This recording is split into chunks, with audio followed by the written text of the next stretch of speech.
Fala pessoal, tudo bem com vocês? Estamos com mais um conteúdo, mais uma notícia para vocês. E antes de qualquer coisa, já chega se inscrevendo no canal e deixando o like, vai estar ajudando muito a gente nesse início de canal. E hoje estamos aqui com a Tia Atualize, todos os créditos a ela. E sem enrolação, já vamos direto ao vídeo. O vídeo de hoje poderia ter sido roteirizado por um interno do CAPS, mas usarei apenas dados oficiais da Justiça Brasileira, que está salvando a democracia.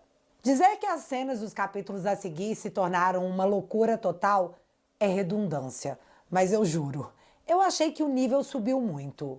Ou desceu, né? Eu acho que o mais apropriado é dizer que o nível tá baixo, muito além do esperado num Estado democrático de direito. Nessa quarta-feira fomos surpreendidos, e dessa vez é sério, ninguém estava esperando esse plot twist. Tivemos o anúncio da prisão de Marcelo Câmara e a abertura de um inquérito para investigar seu advogado porque o Cid estava usando uma rede social.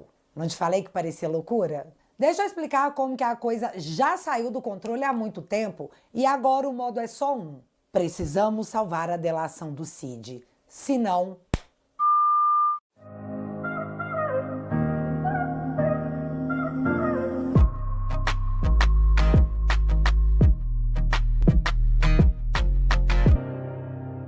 Para fins de democracia brasileira, eu preciso deixar claro que esse vídeo é feito por mim e o que eu vou expor aqui é a minha opinião perante a apresentação de fatos, que eu sei são absolutamente incômodos quando ditos em voz alta, mas ainda assim são fatos, com opinião. Espero que desmontar narrativas ainda não seja crime. Oremos. Marcelo Câmara foi preso nessa quarta-feira e um inquérito para investigar seu advogado foi aberto. Tudo sem a participação da PGR, diretamente determinado por Alexandre de Moraes, segundo sua própria decisão. Mas tá, quem são essas pessoas? Marcelo Câmara era assessor especial no gabinete de Bolsonaro e foi preso na mesma operação que prendeu Felipe Martins. Câmara ficou 3 meses preso e depois foi colocado em liberdade pelo Alexandre. Já Eduardo Kuntz é o advogado de Marcelo Câmara dentro do processo. Só que um adendo importante. Kuntz conhecia Mauro Cid, pois ambos frequentavam uma hípica. Não foi de agora.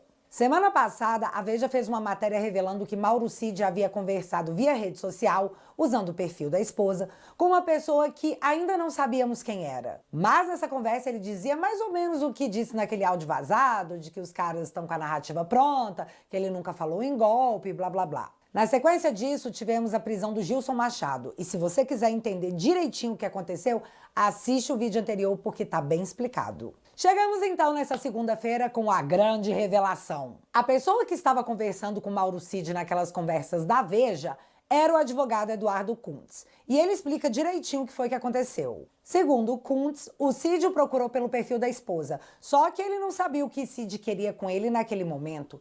Então, ele pensou em duas coisas. A primeira é que o Cid poderia querer contratá-lo como advogado, já que o advogado do Cid, no momento, é o Pedro de Lara. Sério.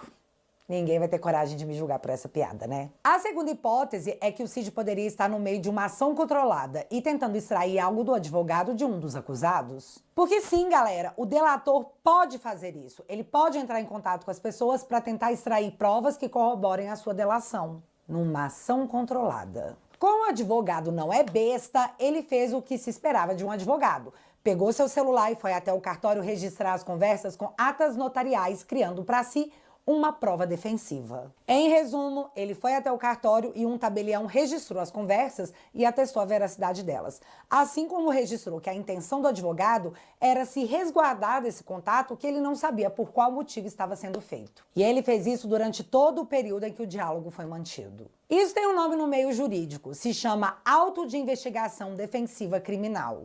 Ou seja, o advogado fez tudo certinho, absolutamente certinho. Mas tá, ele é advogado de Marcelo Câmara e a novidade envolvendo seu cliente é que, após o julgamento de recebimento da denúncia do Núcleo 2, passados-se 2 meses, os réus foram intimados a apresentarem as defesas no processo. O que é algo no mínimo interessante, porque no núcleo do Bolsonaro, eles tinham tanta urgência que o Bolsonaro foi intimado numa UTI 2 semanas após o recebimento da denúncia. Já no núcleo 2, foram 2 meses até se abrir o prazo de defesa. Só interessante mesmo. Mas, enfim, como foi aberto o prazo para apresentação das defesas, o advogado do Câmara achou que aquele seria o momento apropriado de apresentar as provas de que Cid não havia apenas violado as cautelares de não usar redes sociais, como havia dito na cara do próprio Alexandre que não havia feito. Cid também colocou em xeque a denúncia apresentada pela Polícia Federal e também pela PGR, dizendo coisas como: eles toda hora queriam jogar pro lado do golpe e eu disse que era pra trocar porque aquilo ali eu não tinha dito. Ou coisas como: não me ameaçaram, mas a ameaça estava velada, desde a CPMI. Proibiu minha esposa e meu pai de me visitar. Ou coisas como: os advogados podem fazer a melhor das petições. Ele nem vai ler, ele já tem a nossa sentença pronta. Mas, gente, só presta atenção nesse trecho que eu vou trazer pra vocês, porque é absolutamente... sei lá, eu não sei que palavra eu posso usar. Eu recebi de uma fonte que está prestes a publicar todos os diálogos e ele me autorizou a dar esse spoiler para vocês entenderem o que tem nessas conversas. O advogado Eduardo Kuntz diz para Cid, abre aspas, a prisão do Câmara é uma vergonha. Você sabe que a pressão é para tentar fazer com ele o que fizeram com você.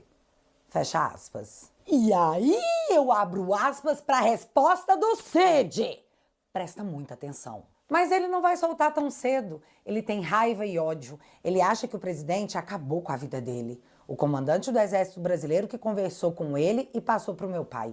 E vai querer acabar com a vida do presidente e do entorno. Fecha aspas. Gente, vocês entenderam o que foi dito aqui? Cid disse que Alexandre acha que Bolsonaro acabou com a vida dele. Então agora ele, Alexandre, vai querer acabar com a vida do presidente e do seu entorno. E como que o Cid sabe disso? Segundo ele mesmo, Alexandre teria conversado com o comandante do Exército Brasileiro, que é o Thomas Paiva, e o comandante teria dito para o pai do Cid. Segundo o Cid, o juiz relator disse para um comandante do exército que iria acabar com a vida do Bolsonaro e seu entorno, porque ele achava que Bolsonaro tinha acabado com a vida dele. Mas é tudo para salvar a democracia! Só que se você acha que o pior são os conteúdos dessa conversa insana, você está completamente enganado. Como eu disse, nessa quarta-feira, Alexandre de Moraes, de ofício, ou seja, porque vozes de sua cabeça iluminada assim decidiram, mandou que Marcelo Câmara fosse preso por tentativa de obstrução de justiça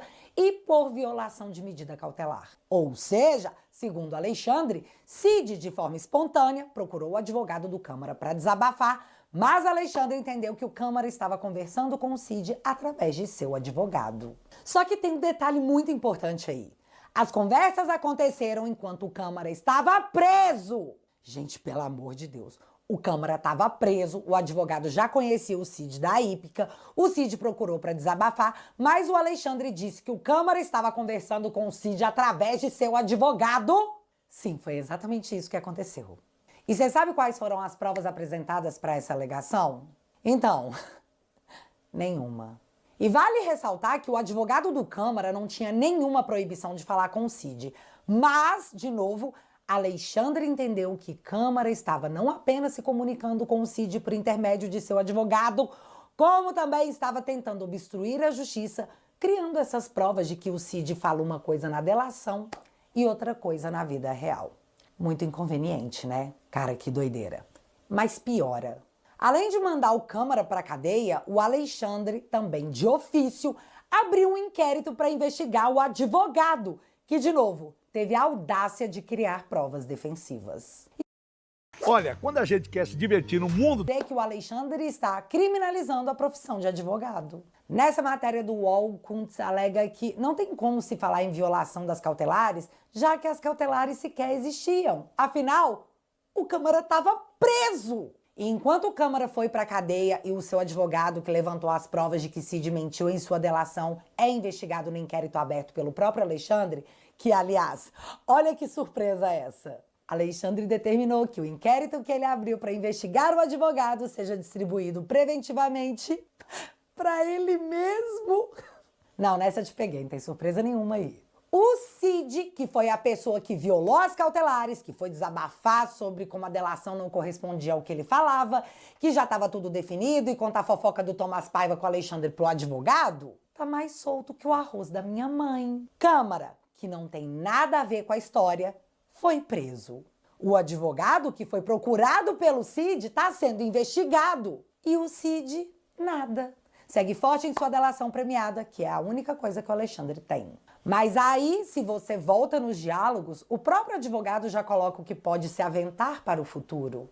Alexandre quer fazer com Câmara o que fez com o Cid, ou seja, deixar ele preso até que ele delate. Isso seria até uma providência do universo, já que a delação do Cid tá toda cagada. E, portanto, sei lá, aparecer um delator novo daria um suspiro. Galera, por muito menos a Lava Jato foi anulada.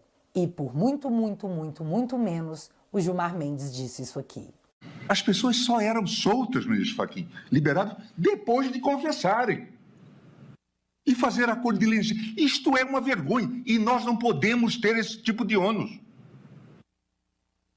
Coisa de pervertidos. Claramente se tratava de prática de tortura.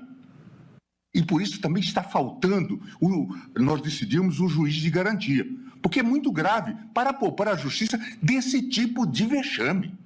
E eu só me pergunto onde é que tá a OAB numa hora dessas, porque vocês vão mesmo deixar isso rolar com um advogado na cara de vocês, pro Brasil inteiro ver? E essa prisão do Câmara, seus juristas, prerrogativas, pedida de ofício, ignorando plenamente o PGR, que é o dono da ação, né? O Paulo Gonet, ignorado. Qual é o atual sistema acusatório em Brazuela? Ah, Bárbara, mas isso está acontecendo há muito tempo, nada é feito, tô muito desanimado. Então, deixa eu te contar. Você sabe o que aconteceu desde o 8 de janeiro e a famigerada acusação de golpe de Estado? Você sabe o que aconteceu desde que o Barroso disse essa frase? Nós derrotamos o bolsonarismo!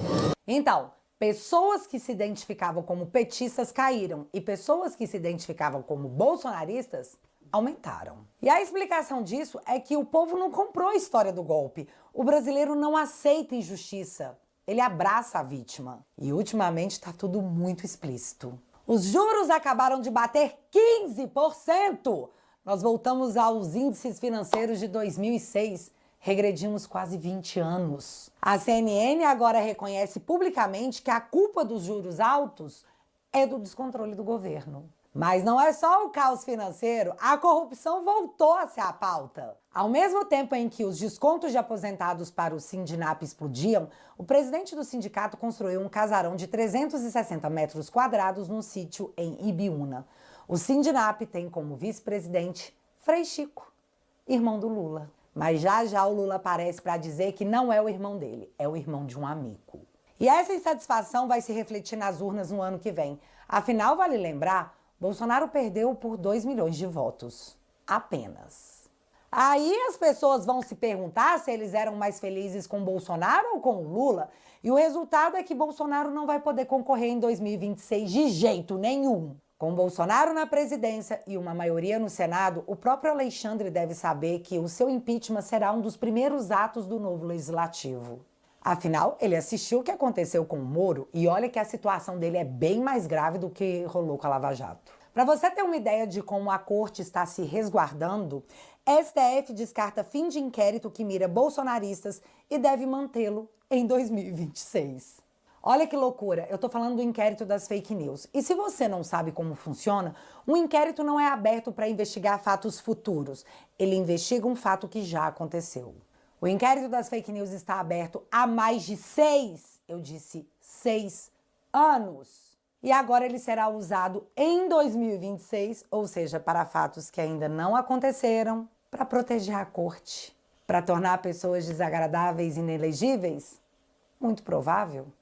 E aí a gente se pergunta, né? Cadê o Estado Democrático de Direito que eles estão protegendo? Então é isso, galera. Num novo legislativo teríamos impeachment, depois abuso de autoridade, vaza-toga, sei lá. Tá tudo registrado. E de novo, tudo isso é só a minha opinião. Mas, para manter o seu próprio cargo, Alexandre deve tentar impedir que esse cenário se concretize. Senão... E o recado é só um. Se você desistir, a gente perde pro WO. É isso. E já que você ficou até aqui... Fala pessoal, vou estar lendo uma noticinha aqui para vocês. Conexão política. O Brasil sob Bolsonaro lembrava a destruição de Gaza, diz Lula. O ex-presidente, segundo esquerdista, não apoia nenhum ministério que contribui para o organismo da sociedade. Cara, humilhante.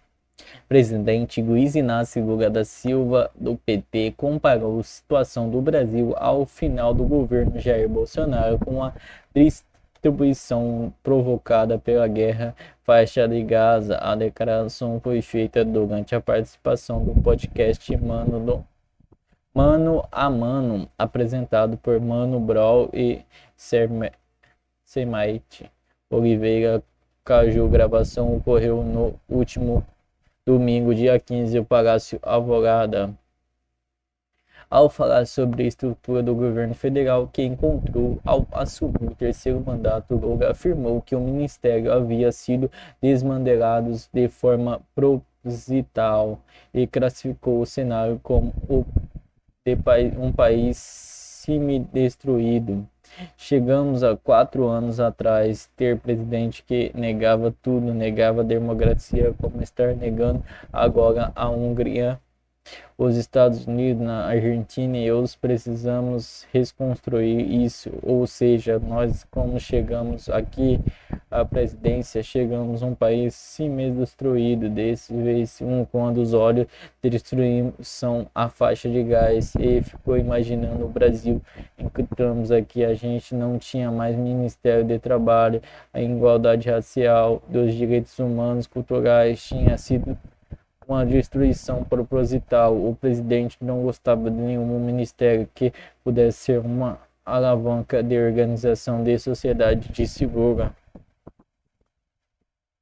Segundo o presidente, sua gestão atual tem como objetivo de construir estruturas administrativas e promover políticas públicas nas áreas abandonadas por seu antecessor.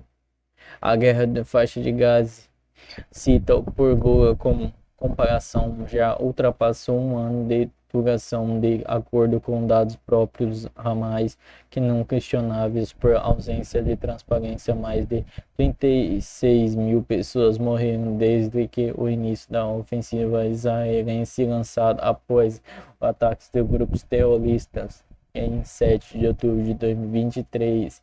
Desde então, o conflito resultou em bombardeios em arenas densamente povoadas, gravando a crise humanitária no local, abrindo uma série de bloqueios e fornecimentos de ajuda internacional.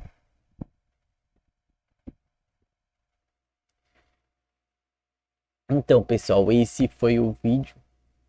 Comente aí o que vocês estão achando aí dessa ditadura que tá tendo aí com o nosso juiz Alexandre de Moraes, que já não tem fake news aí. Vamos comentar aí o quanto nós ainda pode comentar, porque vai saber, então não vai poder daqui uns tempos, né? Então, pessoal, comente aí, comente de que cidade vocês estão assistindo e fiquem com Deus, até a próxima.